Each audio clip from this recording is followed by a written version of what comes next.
Hi guys, magandang buhay for today's merienda. Ayan, may mga nakahanda akong sangkap dito guys. Ako'y magluluto ulit ng ginataan dahil dyan sa request ng auntie ko. Sabi niya magluto daw ako ulit. So ayan, ako'y nagpakulo na ng pangalawang gata dito guys. At pag nilagay ko agad yung kamuting kahoy at isinunod ko naman yung ube. So ayan. Siyempre may timpla na yan guys, may asukal na rin at may kunting asin. So ayan.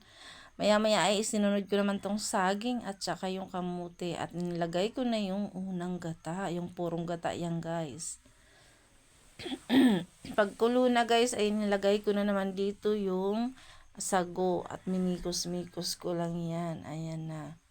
At syempre pinapakulo habang kumukulo ay minimikos-mikos ng paunti-unti para hindi matutong yung ilalim. Hinihintay na lang natin dito guys maluto kasi okay naman yung lasa niya. So ayan, malapit na yan guys maluto pag ganyan na. Ayan na, luto na talaga siya. Tara na, kainan na. Thank you guys for watching. God bless po.